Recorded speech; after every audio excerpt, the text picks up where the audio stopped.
आइए सुनते हैं मुंशी प्रेमचंद की लिखी कहानी दुर्गा का मंदिर। बाबू ब्रजनाथ कानून पढ़ने में मग्न थे और उनके दोनों बच्चे लड़ाई करने में। श्यामा चिल्लाती कि मुन्नू मेरी गुड़िया नहीं देता। मुन्नू रोता था कि श्यामा ने मेरी मिठाई खा ली। ब्रजनाथ ने क्रुद्ध होकर भामा से कहा, तुम इन दुष्टों को यहाँ से हटाती हो कि नहीं? नहीं तो मैं एक एक की खबर लेता हूँ। भामा चूल्हे में आग जला रही थी। बोली, अरे तो अब क्या संध्या को भी पढ़ते ही रहोगे? जरा दम तो ले लो। ब्रजनाथ, उठा तो न जाएगा, बैठे बैठे वहीं से कानून बघारोगी। अभी एक आध को पटक दूंगा तो वहीं से गरजती हुई आओगी कि हाय हाय बच्चों को मार डाला। भामा, तो मैं कुछ बैठी या सोई तो नहीं हूँ। जरा एक घड़ी तुम ही लड़कों को बहलाओगे तो क्या होगा? कुछ मैंने ही तो उनकी नौकरी नहीं लिखाई। बैजनाथ से कोई जवाब न देते बन पड़ा। क्रोध पानी के समान बहाव का मार्ग न पाकर और भी प्रबल हो जाता है। यद्यपि बैजनाथ नैतिक सिद्धांतों के ज्ञाता थे, पर उनके पालन में इस समय कुशल न दिखाई दी। मुद्दई और मुद्दाले दोनों को एक ही लाठी से हाँका और दोनों को रोते चिल्लाते छोड़कर कानून का ग्रंथ बगल में दबा कॉलेज पार्क की राह ली। सावन का महीना था। आज कई दिन के बाद बादल हटे थे।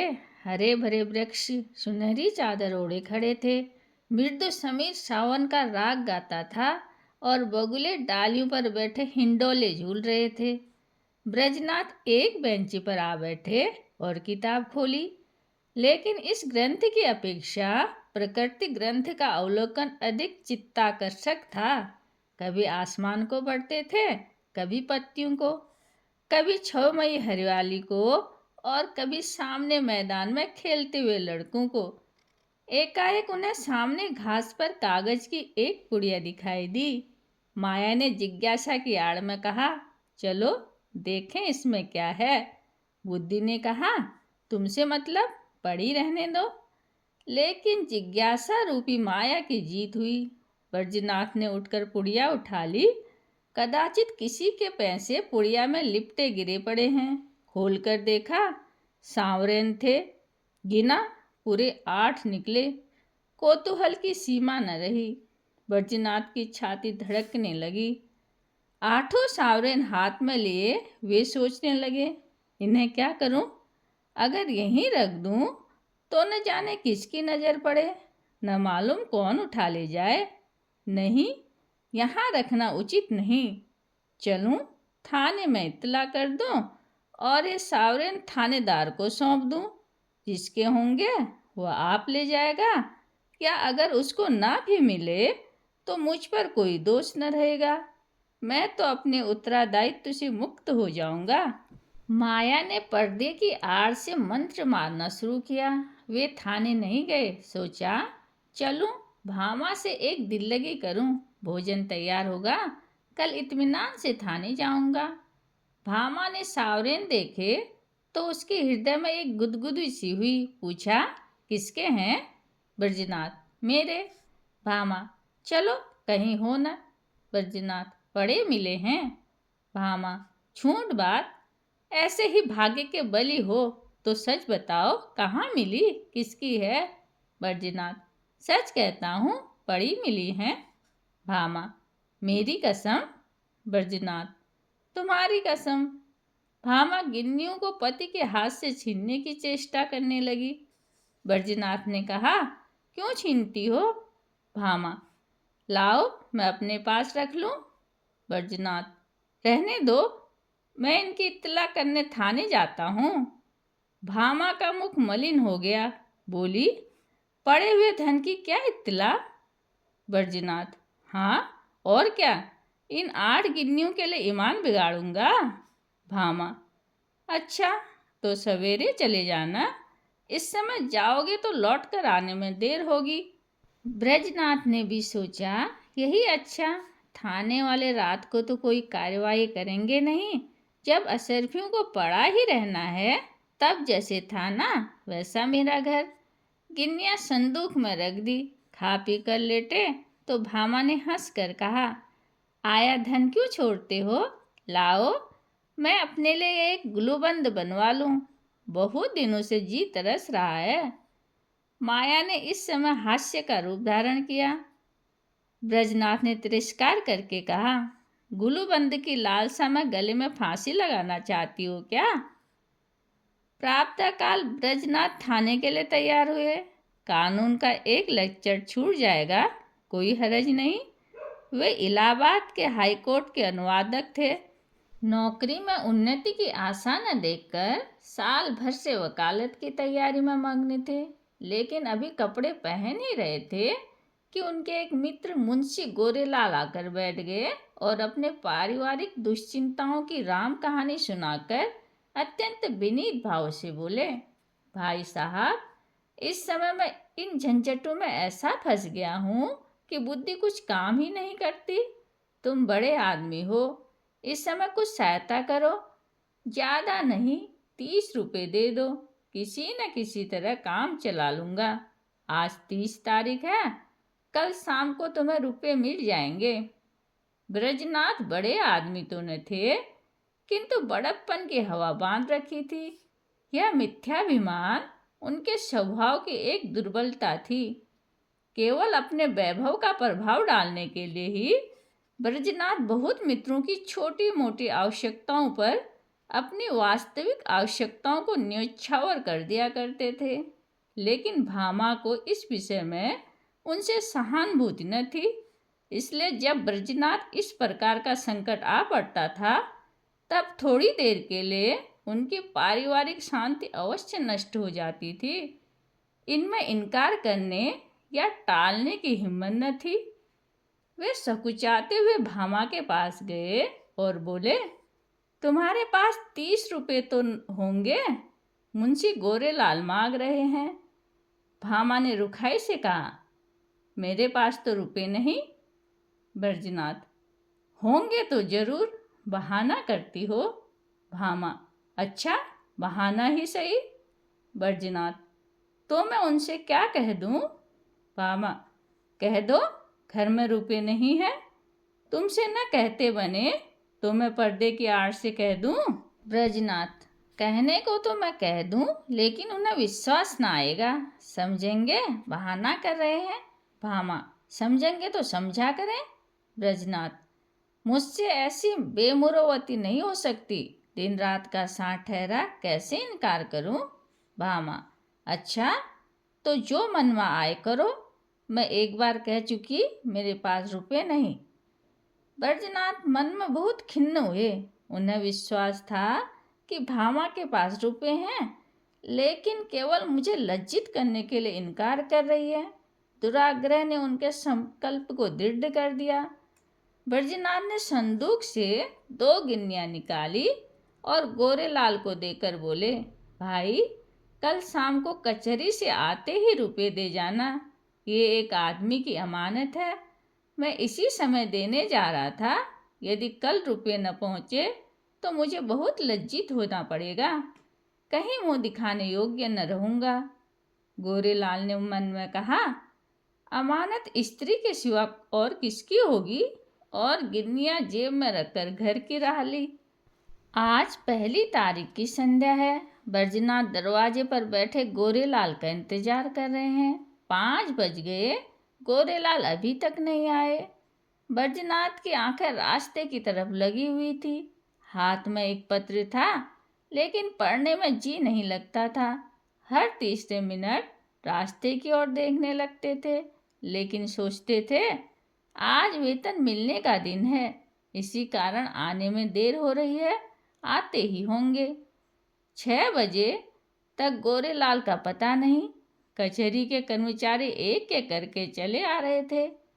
ब्रजनाथ को कई बार धोखा हुआ, वे आ रहे हैं, जरूर वही हैं, वैसी ही अचकन है, वैसी ही टोपी है, चाल भी वही है। हाँ वही हैं, इसी तरफ आ रहे हैं। उनके हृदय से एक बोझ सा उतरता मालूम हुआ, लेकिन निकट आने पर ज्ञात हुआ कि कोई और है। आशा की कल्पित मूर्ति दुराशा में बदल गई। बैजनाथ का चित्त खिन्न होने लगा। वे एक बार कुर्सी से उठे, बरामदे की चौखट पर खड़े हो सड़क पर दोनों तरफ निगाह दौड़ाई, कहीं पता नहीं। 2-3 बार दूर से आते हुए इक्कू को देखकर गोरेलाल का भ्रम हुआ। आकांक्षा की प्रबलता। 7 बजे चिराग जल गए, सड़क पर अंधेरा छाने लगा। ब्रजनाथ सड़क पर उद्विग्न भाव से टहलने लगे। इरादा हुआ गोरेलाल के घर चलूं। उधर कदम बढ़ाया, लेकिन हृदय कांप रहा था कि कहीं वे रास्ते में आते हुए न मिल जाएं, तो समझें कि थोड़े से रुपयों के लिए इतने व्याकुल हो गए। बैजनाथ अभी थोड़ी ही दूर गए थे कि उन्होंने किसी को आते देखा। भ्रम हुआ गोरेलाल है। मुड़े और सीधे बरामदे में आकर दम लिया, लेकिन फिर वही धोखा, फिर वही भ्रांति। तब सोचने लगे कि इतनी देर क्यों हो रही है। क्या अभी तक वे कचहरी से न आए होंगे? ऐसा कदापि नहीं हो सकता।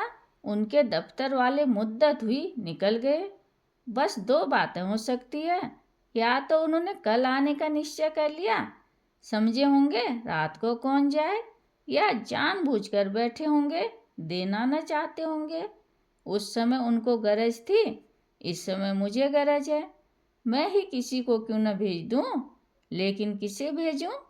मुन्नू जा सकता है, सड़क ही पर मकान है।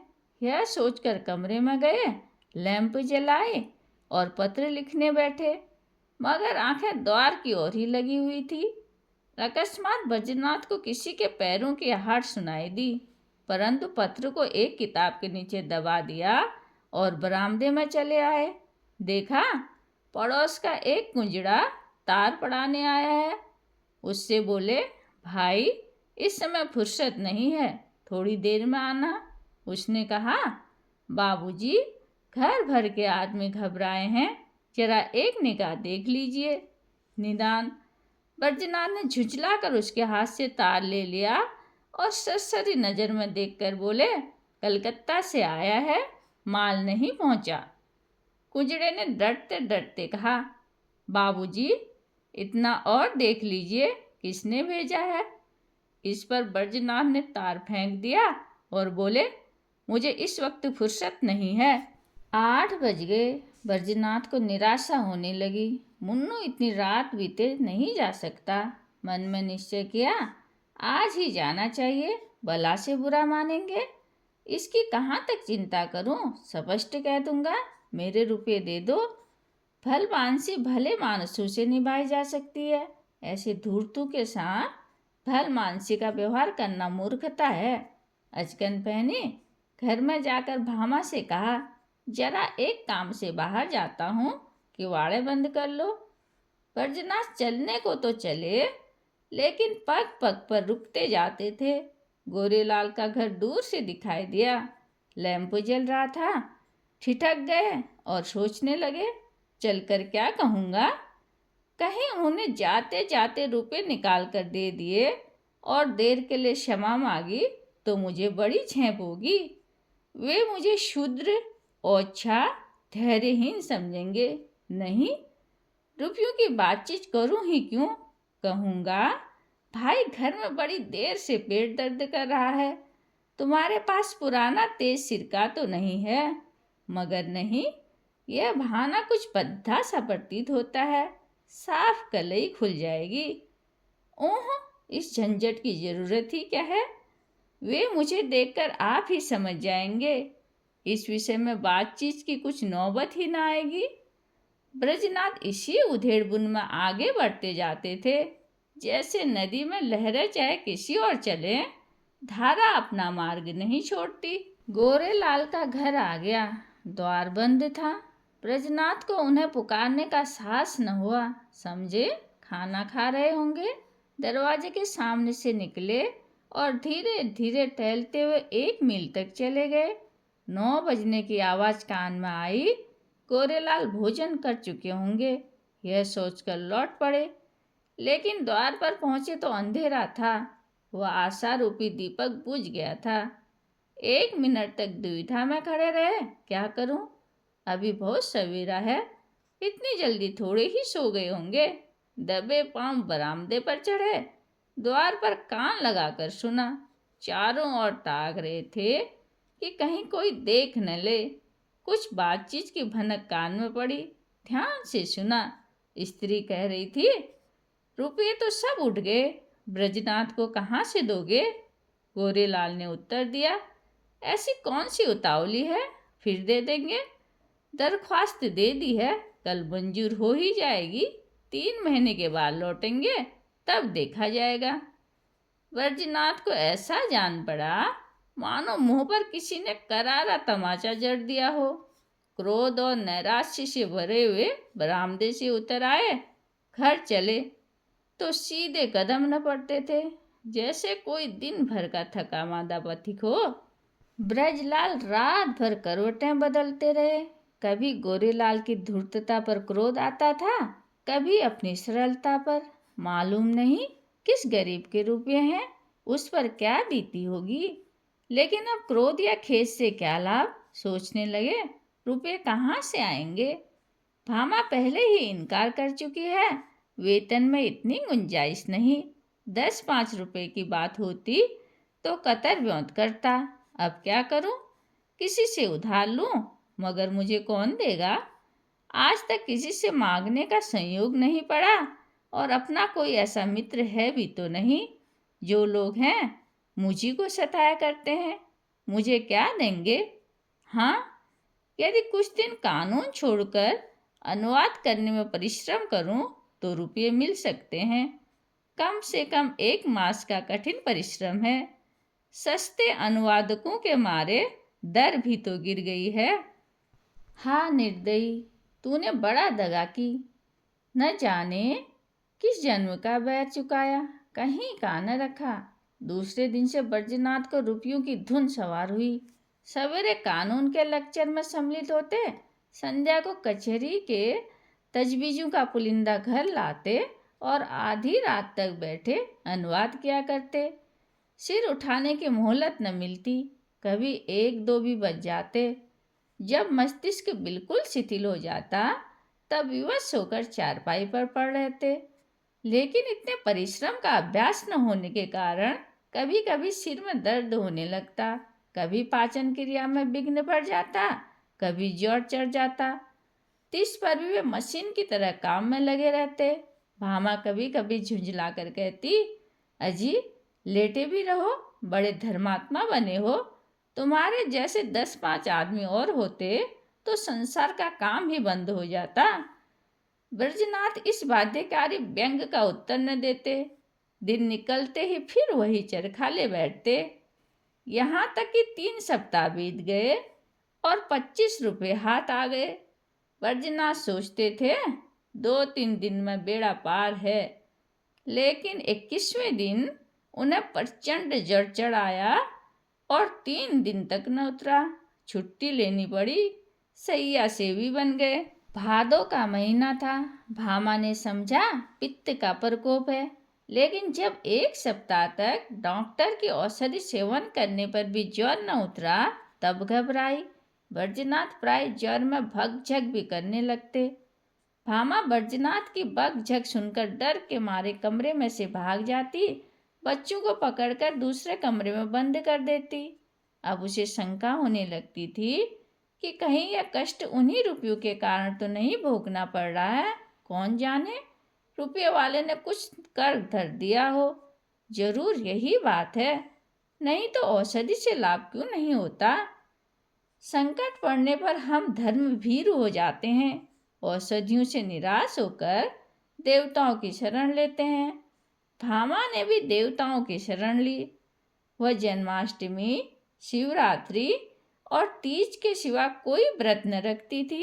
इस बार उसने नवरात्र का कठिन व्रत शुरू किया। 8 दिन पूरे हो गए। अंतिम दिन आया, प्रभात का समय था।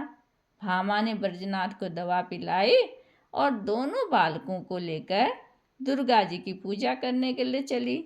भामा का हृदय आराध्य देवी के प्रति श्रद्धा से परिपूर्ण था। मंदिर के आंगन में पहुंची, उपासक आसनों पर बैठे हुए दुर्गा पाठ कर रहे थे। धूप और अगर की सुगंध उड़ रही थी। उसने मंदिर में प्रवेश किया। सामने दुर्गा की विशाल प्रतिमा शोभायमान थी। उसके मुखारविंद पर एक विलक्षण दीप्ति झलक रही थी। बड़े बड़े उज्जवल नेत्रों से प्रभा की किरणें छिटक रही थी। पवित्रता का एक समा सा छाया हुआ था। भामा इस दीप्तवर्ण मूर्ति के सम्मुख सीधी आंखों से ताक न सकी। उसके अंतःकरण में एक निर्मल, विशुद्ध, भावपूर्ण भय का उदय हो आया। उसने आंखें बंद कर ली, घुटनों के बल बैठ गई और हाथ जोड़कर करुण स्वर में बोली, माता, मुझ पर दया करो। भामा को ऐसा ज्ञात हुआ मानो देवी मुस्कुराई हो। उसे उन दिव्य नेत्रों में से एक ज्योति सी निकलकर अपने हृदय में आती हुई मालूम हुई। उसके कानों में देवी के मुंह से निकले ये शब्द सुनाई दिए, पराया धन लौटा दे, तेरा भला होगा। भामा उठ बैठी। उसकी आंखों में निर्मल भक्ति का आभास झलक रहा था। मुखमंडल से पवित्र प्रेम बरस पड़ता था। देवी ने कदाचित उसे अपनी प्रभा के रंग में डुबो दिया था। इतने में दूसरी एक स्त्री आई। उसके उज्जवल केश बिखरे हुए मुरझाए हुए चेहरे के दोनों ओर लटक रहे थे। शरीर पर केवल एक श्वेत साड़ी थी। हाथ में चूड़ियों के सिवा और कोई आभूषण न था। शोक और नैराश्य की साक्षात मूर्ति मालूम होती थी। उसने भी देवी के सामने सर झुकाया और दोनों हाथों से आंचल फैलाकर बोली, देवी, जिसने मेरा धन लिया हो उसका सर्वनाश करो। सितार जैसे मिजराब की चोट खाकर थरथरा उठता है, उसी प्रकार भामा का हृदय अनिष्ट के भय से थरथरा उठा। ये शब्द तीव्र सर के समान उसके कलेजे में चुभ गए। उसने देवी की ओर कातर नेत्रों से देखा। उनका ज्योतिर्मय स्वरूप भयंकर था। नेत्रों से भीषण ज्वाला निकल रही थी। भामा के अंतःकरण में सर्वत्र आकाश से, मंदिर के सामने वाले वृक्षों से, मंदिर के स्तंभों से, सिंहासन के ऊपर जलते हुए दीपक से और देवी के विकराल मुख से ये शब्द निकलकर गूंजने लगे, पराया धन लौटा दे, नहीं तो तेरा सर्वनाश हो जाएगा। भामा खड़ी हो गई और उस वृद्धा से बोली, क्यों माता, तुम्हारा धन किसी ने ले लिया है? वृद्धा ने इस प्रकार उसकी ओर देखा मानो डूबते को तिनके का सहारा मिला हो। बोली, हाँ बेटी। भामा, कितने दिन हुए? वृद्धा, कोई 1.5 महीना। भामा, कितने रुपए थे? वृद्धा, पूरे 120। भामा, कैसे खोए? वृद्धा, न जाने कहीं गिर गए। मेरे स्वामी पलटन में नौकरी करते थे। आज कई बरस हुए वे परलोक सिधारे। अब मुझे सरकार से 60 रुपये साल पेंशन मिलती है। अब की 2 साल की पेंशन एक साथ ही मिली थी। खजाने से रुपये लेकर आ रही थी, मालूम नहीं कब और कहाँ गिर पड़े। 8 गिन्नियाँ थी। भामा, अगर वे तुम्हें मिल जाए तो क्या दोगी? वृद्धा, अधिक नहीं, उनमें से 50 रुपये दे दूंगी। भामा, रुपये क्या होंगे? कोई उनसे अच्छी चीज दो। वृद्धा, बेटी, और क्या दूं? जब तक जीऊंगी तुम्हारा यश गाऊंगी। भामा, नहीं, इसकी मुझे आवश्यकता नहीं। वृद्धा, बेटी, इसके सिवा मेरे पास क्या है? भामा, मुझे आशीर्वाद दो। मेरे पति बीमार हैं, वे अच्छे हो जाएं। वृद्धा, क्या उन्हीं को रुपये मिले हैं? भामा, हाँ, वे उसी दिन से तुम्हें खोज रहे हैं। वृद्धा घुटनों के बल बैठ गई और आंचल फैलाकर कंपित स्वर में बोली, देवी, इनका कल्याण करो। भामा ने फिर देवी की ओर सशंक दृष्टि से देखा। उसके दिव्य रूप पर प्रेम का प्रकाश था। आंखों में दया की आनंददायिनी झलक थी। उस समय भामा के अंतःकरण में कहीं स्वर्गलोक से यह ध्वनि सुनाई दी, जा, तेरा कल्याण होगा। संध्या का समय था। भामा ब्रजनाथ के साथ इक्के पर बैठी तुलसी के घर उसकी थाती लौटाने जा रही है। ब्रजनाथ ने बड़े परिश्रम की कमाई तो डॉक्टर की भेंट हो चुकी है। लेकिन भामा ने एक पड़ोसी के हाथ अपने कानों के झुमके बेचकर रुपये जुटाए हैं। जिस समय झुमके बनकर आए थे, भामा बहुत प्रसन्न हुई थी। आज उन्हें बेचकर वह उससे भी अधिक प्रसन्न है। जब बैजनाथ ने 8 गिन्नियां उसे दिखाई थी, उसके हृदय में एक गुदगुदी सी हुई थी, लेकिन यह हर्ष मुख पर आने का साहस न कर सकता था। आज और उन गिन्नियों को हाथ से जाते समय उसका हार्दिक आनंद आंखों में चमक रहा है, होंठों पर नाच रहा है, कपोलों को रंग रहा है और रंगों पर किल्लोल कर रहा है। वह इंद्रियों का आनंद था, यह आत्मा का आनंद है। वह आनंद लज्जा के भीतर छुपा हुआ था, यह आनंद गर्व से बाहर निकल पड़ता है। तुलसी का आशीर्वाद सफल हुआ। आज पूरे 3 सप्ताह के बाद बैजनाथ तकिए के सहारे बैठे थे। वे बार बार भामा को प्रेमपूर्ण नेत्रों से देखते थे।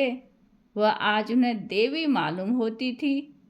अब तक उन्होंने उसके ब्याह सौंदर्य की शोभा देखी थी, आज वे उसका आत्मिक सौंदर्य देख रहे हैं। तुलसी का घर एक गली में था। इक्का सड़क पर जाकर ठहर गया। बैजनाथ इक्के पर से उतरे और अपनी छड़ी टेकते हुए भामा के हाथों के सहारे तुलसी के घर पहुँचे। तुलसी ने रुपये लिए और दोनों हाथ फैलाकर आशीर्वाद दिया, दुर्गा जी तुम्हारा कल्याण करे। तुलसी का वर्णहीन मुख वैसे ही खिल गया जैसे वर्षा के पीछे वृक्षों की पत्तियां खिल जाती हैं। तुलसी के सिमटे हुए अंग फैल गए, गालों की झुर्रियां मिट्टी दिखाई पड़ी। ऐसा मालूम होता था मानो उसका कायाकल्प हो गया। वहां से आकर बैजनाथ अपने द्वार पर बैठे थे कि गोरेलाल आकर बैठ गए। बैजनाथ ने मुंह फेर लिया। गोरेलाल बोले, भाई साहब कैसी तबीयत है? बैजनाथ, बहुत अच्छी तरह हूँ। गोरेलाल, मुझे क्षमा कीजिएगा, मुझे इसका बहुत खेद है कि आपने रुपये देने में इतना विलंब हुआ। पहली तारीख ही को घर से एक आवश्यक पत्र आ गया और मैं किसी तरह 3 महीने की छुट्टी लेकर घर भागा। वहाँ की विपत्ति कथा क्या कहूँ तो समाप्त न हो, लेकिन आपकी बीमारी का शोक समाचार सुनकर आज भागा चला आ रहा हूँ। ये लीजिए, रुपये हाजिर है। इस विलंब के लिए अत्यंत लज्जित हूँ। बैजनाथ का क्रोध शांत हो गया। विनय में कितनी शक्ति है। बोले, जी हाँ, बीमार तो था, लेकिन अब अच्छा हो गया हूँ। आपको मेरे कारण व्यर्थ कष्ट उठाना पड़ा।